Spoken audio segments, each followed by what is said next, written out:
Mabuhay at welcome sa Numa at Some, isang online Bible study hatid ng Congregation of the Living Faith in Jesus Ministry. Hangin, hininga, tinapay at pagkain sa panahon ng bagong normal, sa panahon ng 2024. Halika, samahan niyo po ako, tayo ay manalangin. Hallelujah, pinupuri ka namin.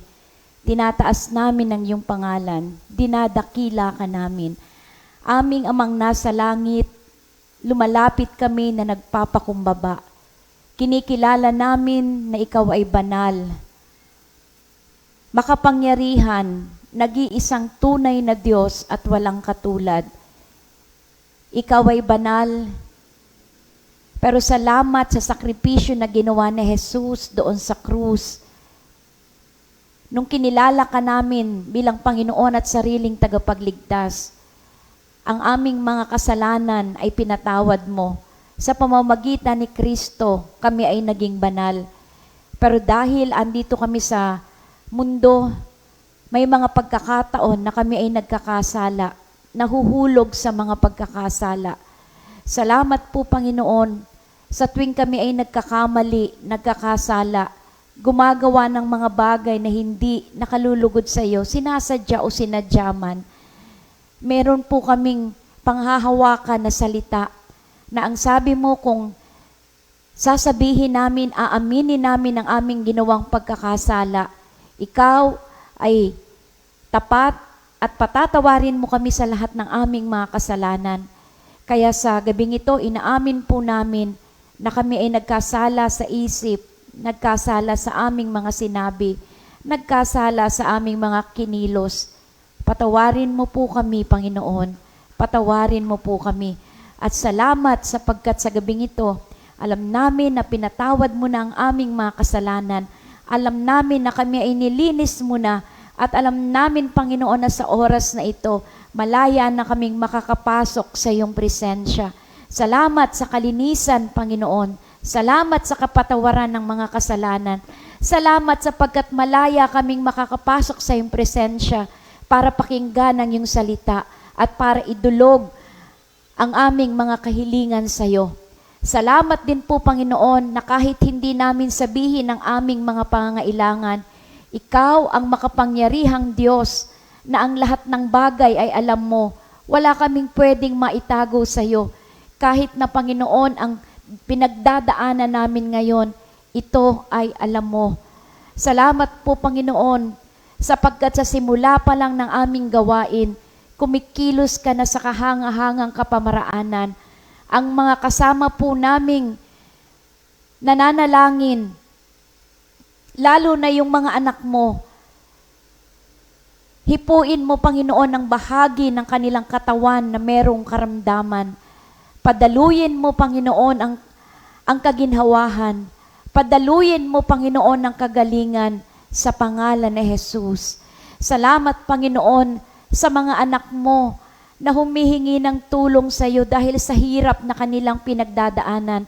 Alam namin, sila ay dininig mo na at ang tulong ay paparating na. Salamat, Panginoon, ang tulong ay paparating na. Ang tulong ay dumating na sa gabing ito. Salamat po, Panginoon, sapagkat ikaw ang makapangyarihang Diyos. Walang bagay na mahirap sa iyo. Kung hihilingin namin, dahil inaamin namin na hindi namin kaya ang mga bagay-bagay sa aming buhay, alam namin, Panginoon, ikaw ay gagawa, ikaw ay kikilos, ikaw ay tutugon sa aming mga panalangin. Salamat po ng marami, aming Ama, sa gagawin mo sa gabing ito. Ang papuri, pasasalamat at pagdakila ay sa iyo lamang sa pangalan ng iyong anak na si Jesus. At lahat po tayo ay magsabi ng Amen.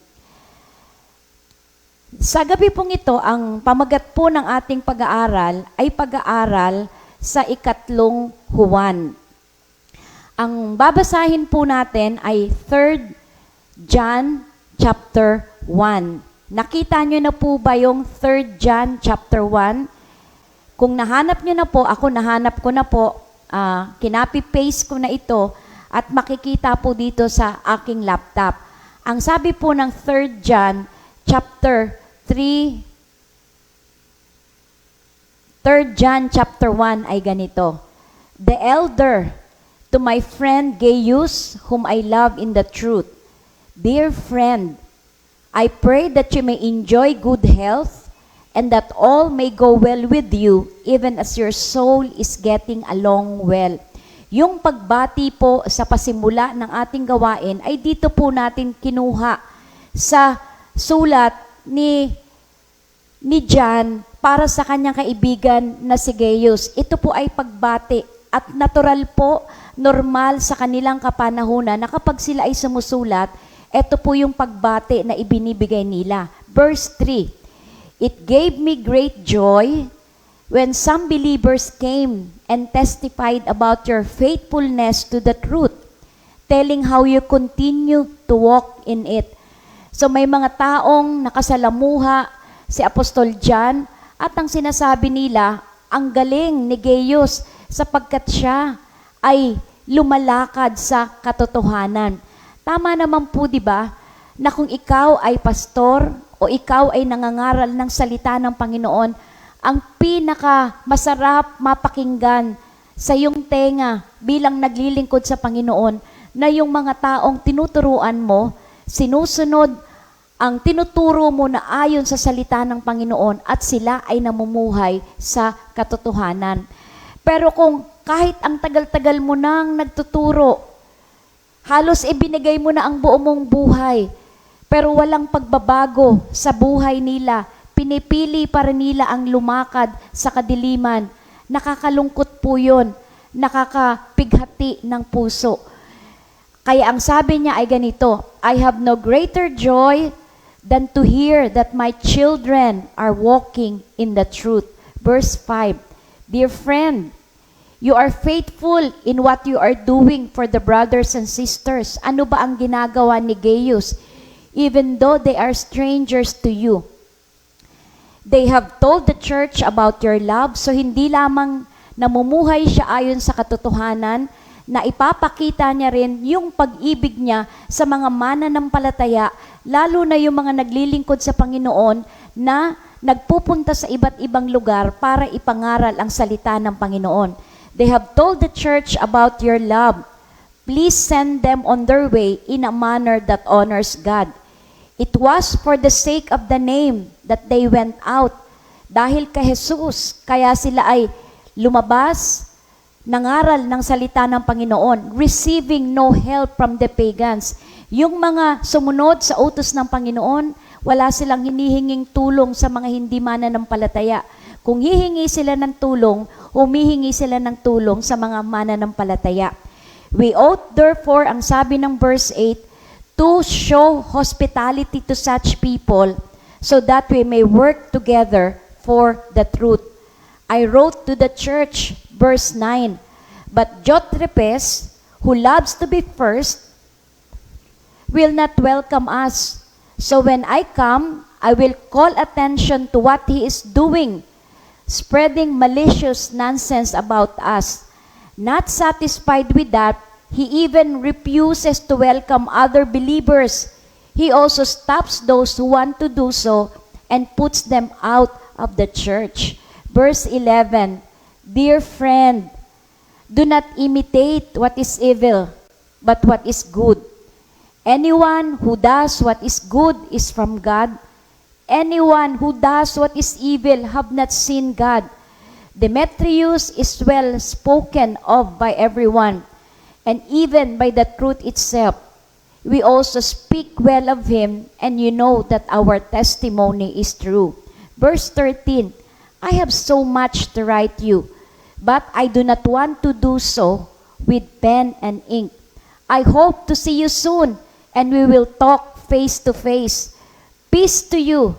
The friends here sends their greetings. Greet their friends there by name. Alam niyo po ba na ang aklat ng ikatlong Juan, ang pinakamaikling aklat sa buong Bible. Pag pinagsama-sama po natin yung 66 books of the Bible, ang pinakamaikli po dito ay ang 3 John. Ang tanong, paano nalaman na ang 3rd John nga ang pinakamaikling aklat sa Biblia. Ang mga eksperto po, ang mga Bible scholars, meron po silang tanong para ma-determine kung ano ang pinakamaikling aklat sa Biblia. Ang pagbabasihan ba ay ayon ba sa dami ng verses o ayon sa dami ng mga salita? Hindi po yun ayon sa dami ng mga verses, kasi ang verses, alam po natin, ay hindi inspired. Tao lamang po ang gumawa niyan, o ayon sa dami ng mga salita. Kaya, hindi po sa dami ng verses, kundi sa dami ng mga salita. Ngayon, saang dami ng salita? Sa dami ba ng mga salita, sa English translation, o sa dami ng salita ayon sa pagkakasulat sa original languages?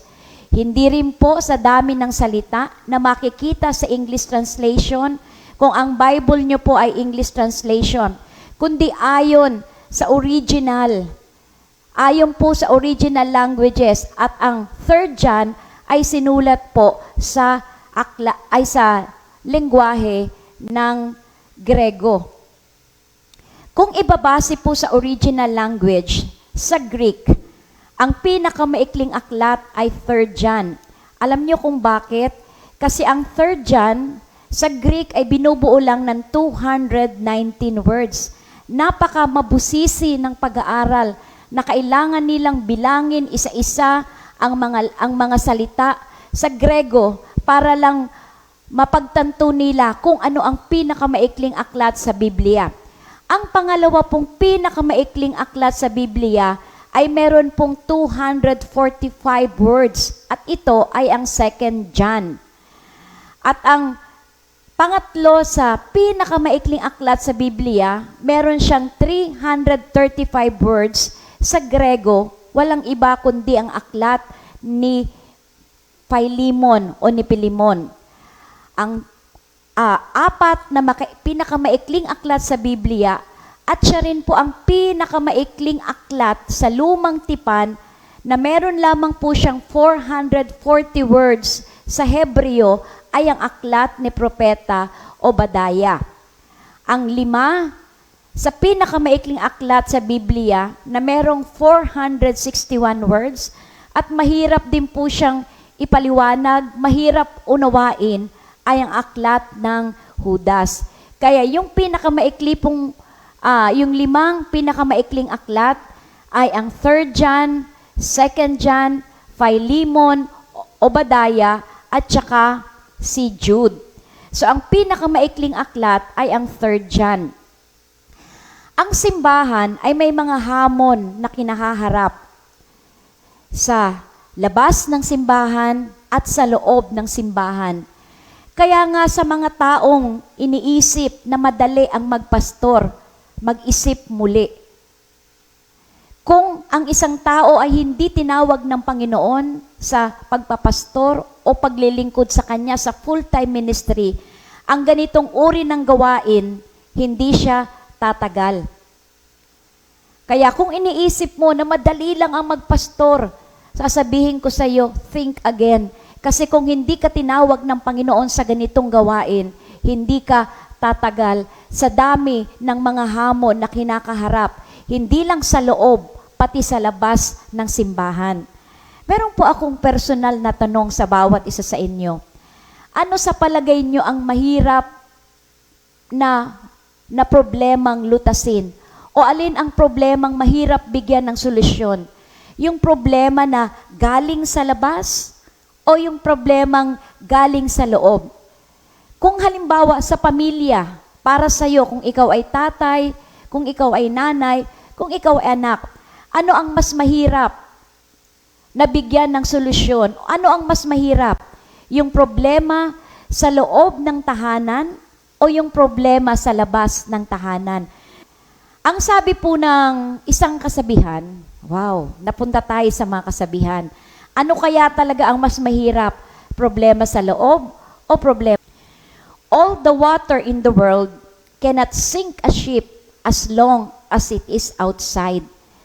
Lahat daw ng tubig sa buong daigdig ay hindi makakapagpalubog ng barko. Lalo na kung ang tubig ay nasa labas ng barko. Kaya daw lumulubog ang barko sapagkat yung tubig ay pumasok sa loob. Hindi madali pag ang problema ay galing sa labas. Pero mas mahirap pag ang problema ay nagmumula sa loob. Pinag-aaralan po natin ang introduction sa 3 John. Nung nagsisimula ang simbahan, sa palagay ko yung sumagot po ng sa loob, tama po. Mas mahirap po ang problema kapag ito ay sa loob.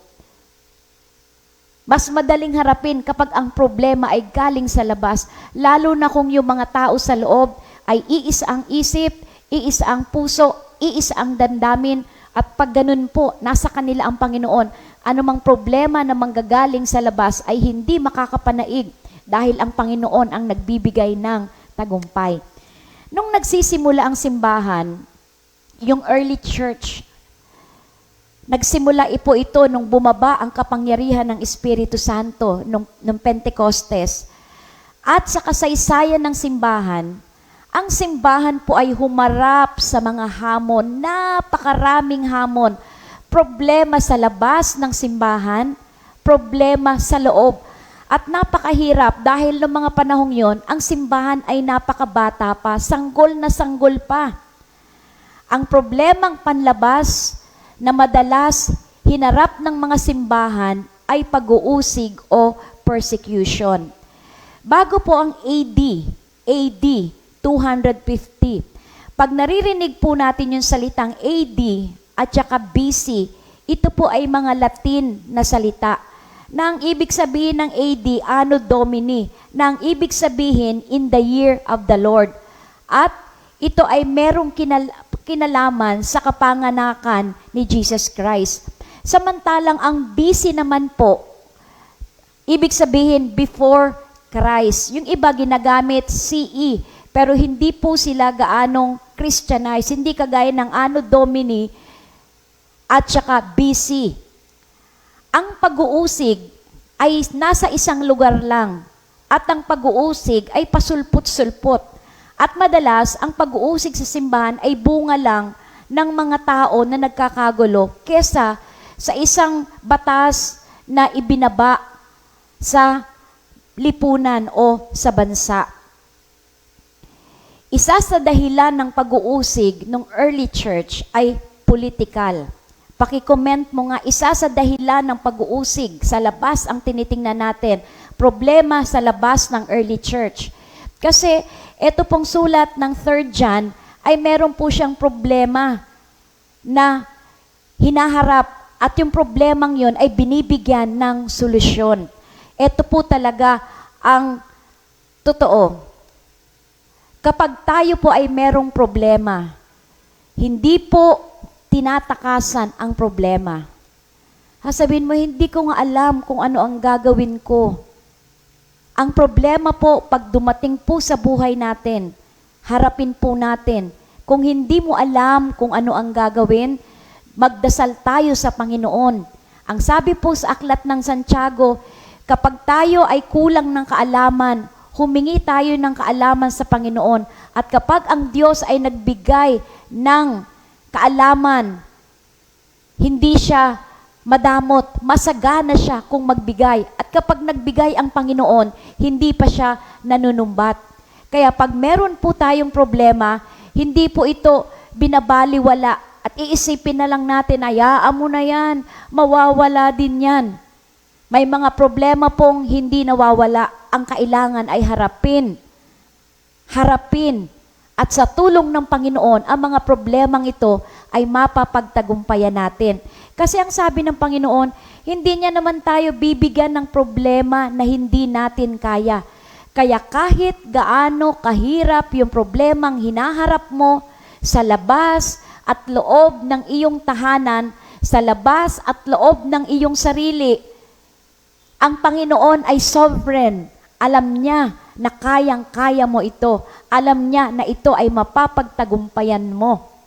Diba? Ang laki ng tiwala ng Diyos sa mga anak niya. Tayo minsan, kinakapos tayo ng tiwala natin sa ating sarili. Pero yung Diyos na lumikha sa atin, yung Diyos na ipinakita niya yung pag-ibig niya sa atin sa pamamagitan ng pagpapadala kay Kristo sa lupa para mamatay sa ating mga kasalanan, napakalaki ng tiwala niya kasi hindi niya tayo iniwanan na magsolo sa ating mga problema. May Espiritu Santo na gagabay sa atin para harapin ang mga problema ng buhay. Isa po sa dahilan ng pag-uusig ng early church ay political. Sa sobrang bilis ng paglaganap ng Kristyanismo, ito ay naging banta sa mga namumuno at sa mga pamunuan.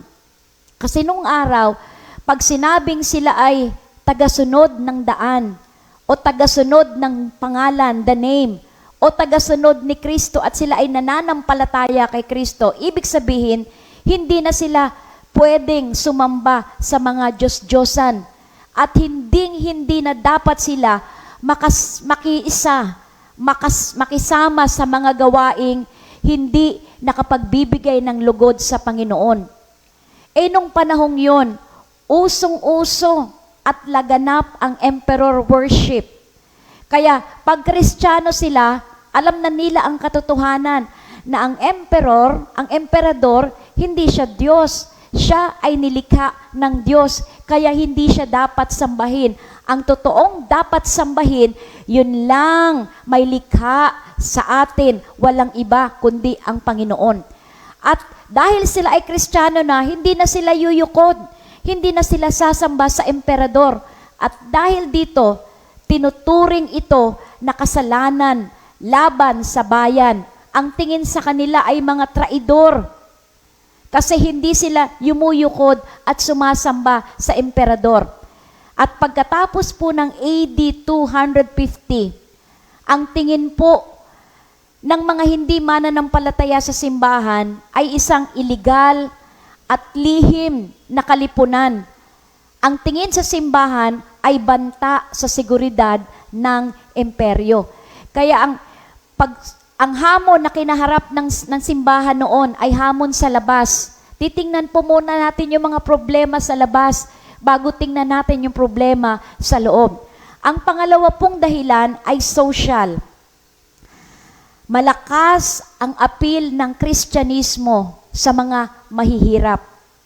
Kaya yung mga mayayaman natakot at lalo na nung narinig nila yung turo ni Kristo. Di ba ang turo ni Kristo? Kay Kristo, lahat tayo ay pantay-pantay. Walang mayaman, walang mahirap, walang amo, walang alipin. Kaya naging social kasi hindi nabasihan yung dami ng meron ka. Hindi nabasihan kung gaano ka kayaman. Dahil kay Kristo, lahat tayo ay pantay-pantay.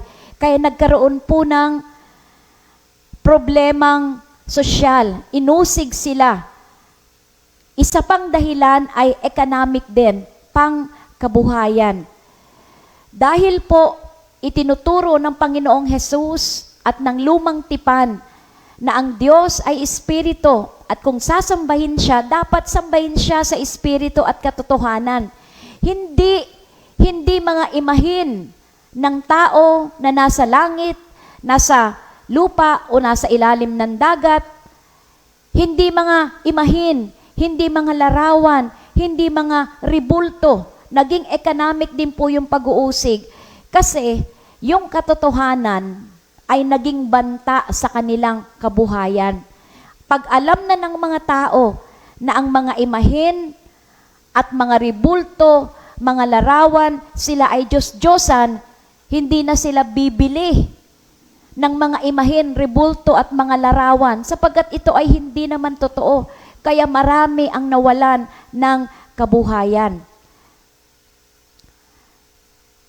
At kapag meron pong dumating na hindi maganda sa kanilang bayan, kagaya po ng salot at tagutom, ang palagi nilang sinisisi ay ang mga Kristiyano. At pang-apat pong pag-uusig, yung akala ng iba, ang pagsunod kay Kristo ay hindi pagkakaroon ng Diyos, hindi paniniwala sa Diyos, yung atheism, yung pang-apat. Nakita niyo po ba dyan yung logo ng letter A sa dulo? Yan ang logo ng atheism. Pag nakakita kayo ng logo, ibig sabihin, yung taong may gamit ng ganyang logo, hindi siya naniniwala sa Panginoon. Sabi po nila, malalaman mo ang totoong ateista kapag siya ay namatay. Dahil kapag ang tao ay nasa bingit ng kamatayan, wala siyang ibang tinatawag kundi ang Diyos. Akala po ng akala ng iba na ang mga Kristiyano ay ateista, hindi naniniwala sa Diyos dahil wala po silang imahin na sinasamba, hindi sila sumasamba sa mga ribulto at hindi rin sila tumitingin sa mga larawan. Kasi maliwanag naman tinuturo ng Biblia na ang Diyos ay Espiritu. Kung sasambahin natin siya, sambahin natin siya sa Espiritu at katotohanan. Sasabihin ng iba, kailangan ko lang pag nagdadasal ako, merong picture. Kasi para ka lang yung nanay mo namatay. Gusto mong alalahanin yung nanay mo. Kukuhain mo lang picture at pag nakita mo yung picture, maaalala mo yung nanay. Yung picture ng nanay mo, totoong larawan yung ng nanay mo. Sino ang magsasabi na yung ribulto, yung imahin, yung larawan, na hinahalikan, niluluhuran, binibigyan natin ng mga alay, ay totoong larawan ng Diyos sa langit o totoong larawan ni Jesus. Sa kultura po nila Jesus, bawal po yun. Kaya malamang-lamang wala pong gumawa ng ribulto at mga imahin. Hindi po natapos ang pag-uusig sa mga Kristiyano na mga Hudyo ng kanilang kababayan. Inusig din sila ng mga emperador ng Roma. At ang kilala po dito, isa sa malupit na emperador at unang emperador na umusig sa mga mananampalataya ay ang emperador na si Nero. Noong AD 64, gumawa po si Nero ng isang bagay na karumal-dumal. Sinunog niya ang Roma. Sinunog niya ang Roma. At nung nasunog ang Roma, pinagbintangan niya ang mga mananampalataya na sumunog ng Roma. At yung mga mananampalataya, kahit wala silang kasalanan, sila ay pinarusahan, pinatay sila sa malupit na paraan. Sa ilalim ng pag-uusig ni Nero, ang mga apostol na si Pedro at si Paulo, si Paul ay namatay. Sa AD 95, ang mga Hudyo ayaw nilang magbayad ng tax, ng buwis. Kasi yung buwis na yon ay para sa mga Diyos-Diyosan. At dahil dito, nagdusa din sila sa ilalim ni Emperor Domitian. Sa pag-uusig na ito, sa ilalim ni Emperor Domitian, ipinatapon si Apostol John sa Patmos kung saan niya isinulat ang aklat ng Revelation.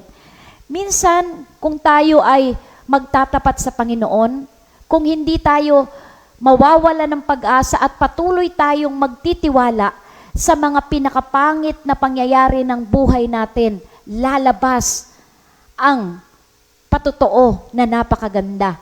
Kagaya po ni Apostol John, matanda na siya, ipinatapon siya sa isang isla sa Patmos na tuyot. Malayo sa kabihasnan, malayo sa mga taong mahal niya, parang sa lugar na wala. Pero hindi siya nawala ng pagtitiwala sa Panginoon. At dahil dito, ang Panginoon ay nagpahayag sa kanya. At dahil sa kapahayagan yon ng Panginoon, naisulat ang aklat ng Revelation.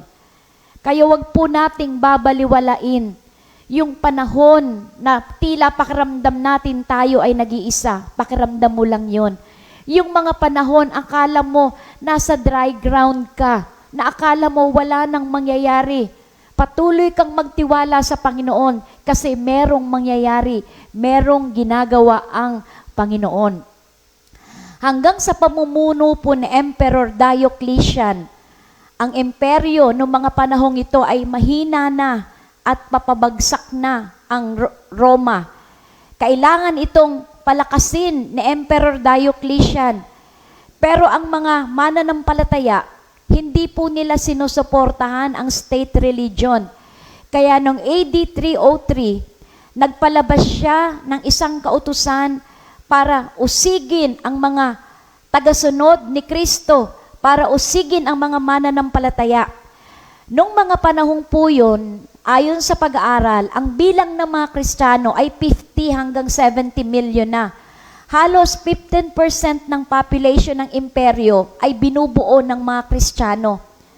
Kaya nagpalabas siya ng batas para usigin sila na kapag sila ay nagpatuloy sa paniniwala kay Kristo, hahanapin sila, ikukulong, uusigin, at pag hindi nila ipinagkanulo si Jesus at hindi sumamba sa emperador, sila ay papatayin. Ang mga kasulatan ay kinuha at sinunog, samantalang ang mga Kristiyano ay ikinulong. Kinuha ang kanilang mga pag-aari, pinakain sa mga mababangis na mga hayop, dinala ang ibang mga mananampalataya sa labor camps hanggang sila ay mamatay at ang iba ay ipinatapon. Ganito po ang kasaysayan ng pag-uusig. Hindi ko na po kwento yung lahat. Pinili ko lang po yung mga bagay na sa tingin ko ay makakapagbigay sa atin ng larawan ng pag-uusig na naranasan ng early church. Pero kahit na sila ay inusig, ang pag-uusig ay nagdulot ng mabuti sa mga early Christians. Sapagkat dahil dito, mabilis na lumaganap ang salita ng Panginoon. Dahil sa kanilang pagtatago, kahit saan sila magpunta, dala-dala nila ang mabuting balita. Dala-dala nila ang mensahe ng mabuting balita. Ipagpapatuloy po natin ang